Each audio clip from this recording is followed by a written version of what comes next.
ከሳሽ ሆናችሁ በፍትሐ ብሔር ጉዳይ አንድን ሰው ከሳችሁ ፍርድ ቤቱ ክሳችሁን ለመስማት ቀጠሮ በያዘበት የመጀመሪያ ቀን ላይ በፍጹም እንዳትቀሩ። ከቀራችሁ የሚፈጠረውን ነገር ልንገራችሁ። ቪዲዮውን እስከ መጨረሻ ተከታተሉ። በፍትሐ ብሔር ጉዳይ አንድን ሰው ከሳችሁ ከሳሽ ሆናችሁ ፍርድ ቤቱ ክሳችሁን ለመስማት ቀጠሮ በሰጣበት ቀን የመጀመሪያ ቀን ክሳችሁን ለመስማት የመጀመሪያ ቀን ቀጠሮ በያዘበት ቀን ላይ ከሳሽ ሆናችሁ ከቀራችሁ ምንድን ነው የሚፈጠረው? የሚፈጠረው ነገር ክሳችሁ ሊዘጋባችሁ ይችላል።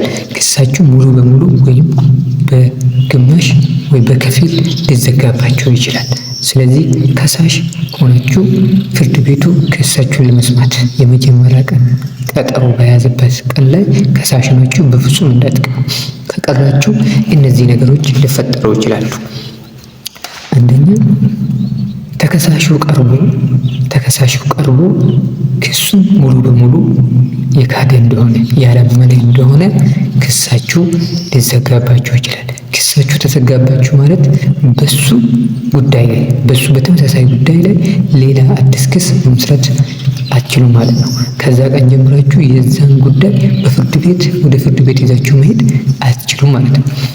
ሁለተኛ ደግሞ ተከሳሹ ቀርቦ ጉዳዩን በከፊል አምኖ በከፊል ያላመነ እንደሆነ ያላመነው ፓርት ይዘጋል ማለት ነው።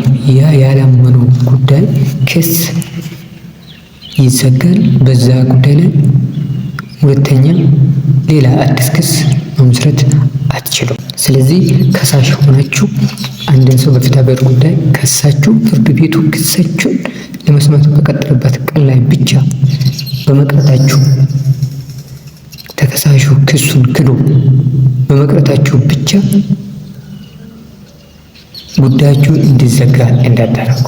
ስለዚህ በተቻላችሁ መጠን ወይ ራሳችሁ የዛ ቀን ላይ መቅረብ ሞክሩ፣ ወይ ደግሞ እንደማለት ጠበቃችሁ ወይ ወኪላችሁ እናንተን ወክሎ እንዲቀርብ ማድረግ አለባችሁ። ይህንን ሁለት ነገር ካላረጋችሁ ጉዳያችሁ ይዘጋል። ጉዳያችሁ ከተዘጋ በዛ ጉዳይ ላይ ሌላ አዲስ ክስ በተመሳሳይ ጉዳይ ላይ አዲስ ክስ መመስረት አትችሉም። ጉዳያችሁ ተዘጋ ማለት ነው። ይህንን የመሳሰሉ እንደዚህ አይነት የህግ ግንዛቤዎችን ማግኘት የምትፈልጉ ከሆነ ቤቱን ፎሎ እያደረጋችሁ ቪዲዮን ሼር ታግ እያደረጋችሁ ለብዙ ሰው አድርሱ። በመቀጠሉ ደግሞ ምን አይነት ጉዳይ ላይ የህግ ግንዛቤ እንደምትፈልጉ ኮሜንት ላይ አስቀምጡልኝ። አመሰግናለሁ።